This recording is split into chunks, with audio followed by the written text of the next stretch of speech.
Hello बच्चों, कैसे हैं आप सब। आई होप आप सब बहुत अच्छे से होंगे। बेटा, हमारी जो निबंध लेखन की सीरीज़ चल रही है उसमें आज का टॉपिक है दशहरा। दशहरा हमारे त्योहारों की श्रृंखला में एक इम्पॉर्टेंट त्यौहार है और मैं आज इसके बारे में आपको बताना चाहती हूँ और आई होप आप उसको अच्छे से सुनेंगे और समझने की कोशिश करेंगे।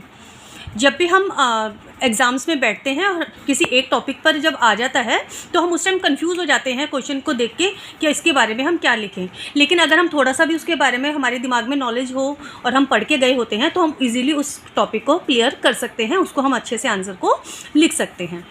शुरू करती हूँ और आई होप मेरे साथ आप अच्छे से पढ़ेंगे और समझने की कोशिश करेंगे। हमारे देश भारत को त्योहारों का देश कहते हैं। दशहरा हमारा एक गौरवपूर्ण त्यौहार है। यह आश्विन मास के शुक्ल पक्ष की दशमी को मनाया जाता है। यह शरद ऋतु के स्वच्छ और मोहक वातावरण में यह त्यौहार भारत के जनजीवन को आनंद और उत्साह से भर देता है। अब आप जानते हैं कि जैसे ही दशहरा आता है उसके बाद त्योहारों की श्रृंखला स्टार्ट हो जाती है, आरंभ हो जाती है।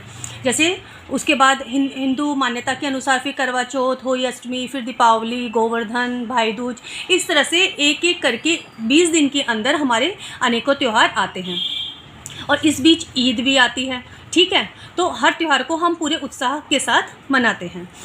अब देखो, दशहरे से संबंधित पौराणिक कथाएं। पौराणिक कथा के अनुसार इसी दिन श्री राम ने लंका के राजा रावण पर विजय प्राप्त की थी। इस विजय की खुशी सारे देश में मनाई जाती है। इसी दिन की स्मृति में विजयदशमी या दशहरे का त्यौहार मनाया जाता है। एक पौराणिक कथा के अनुसार देवी ने चंडी रूप में महिषासुर का वध किया था, वो भी आज ही के दिन किया था। 9 दिन नवरात्रों में माता रानी के 9 रूपों की पूजा की जाती है।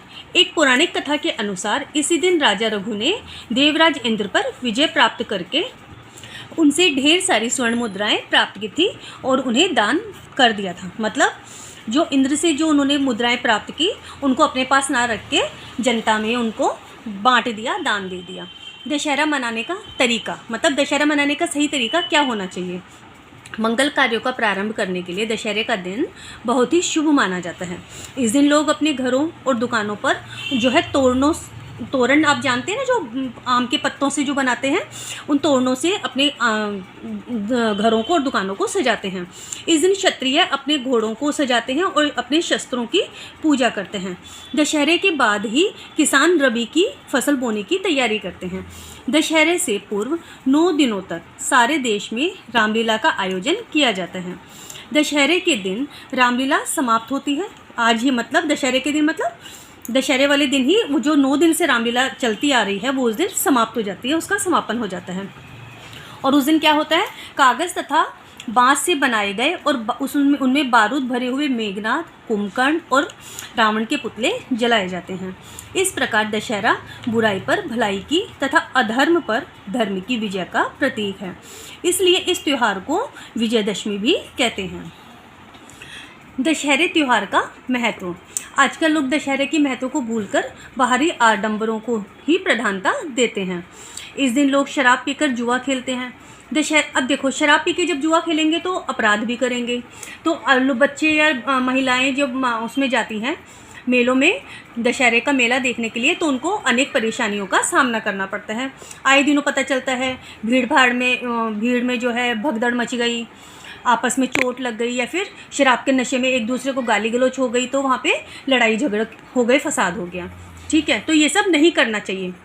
दशहरे जैसे त्यौहार को पवित्रता के साथ सुंदर ढंग से मनाना चाहिए। अपने हृदय को स्वधर्म, स्वदेश प्रेम, बलिदान, तपस्या, दान और वीरता जैसे उत्तम भावों से भर देना ही इस त्यौहार को मनाने का सही तरीका है। कहते हैं इसी दिन भगवान राम ने रावण का वध किया था और लंका पर विजय पाई थी, इसलिए दशहरे के दिन रावण के पुतले जलाए जाते हैं और उसके उपलक्ष्य में क्या लगता है, मेले लगते हैं। चलो अब उपसंहार देख लेते हैं लास्ट में हम। सचमुच विजयदशमी हमारा राष्ट्रीय, धार्मिक और सांस्कृतिक पर्व है। दशहरे का त्यौहार हमें धर्म, न्याय और मानवता की रक्षा करने तथा हर शुभ कार्य में विजय बनाने का संदेश देता है। लोग दशहरे को बहुत शुभ दिन मानते हैं और मुझे दशहरे का त्यौहार बहुत ही पसंद है। आई होप आपको ये अच्छा लगा होगा और अगर आपके एग्ज़ाम्स में दशहरे के टॉपिक पे अगर आपको ऐसे आ जाता है तो आप अच्छे से अगर इसको पढ़ के जाएंगे तो आपको 10 में से 8 मार्क्स तो आपके कहीं भी नहीं गए, ऐसा मैं आपको गारंटी के साथ कह सकती हूँ। आज के लिए इतना ही, नेक्स्ट वीडियो में फिर से मिलते हैं। Bye bye.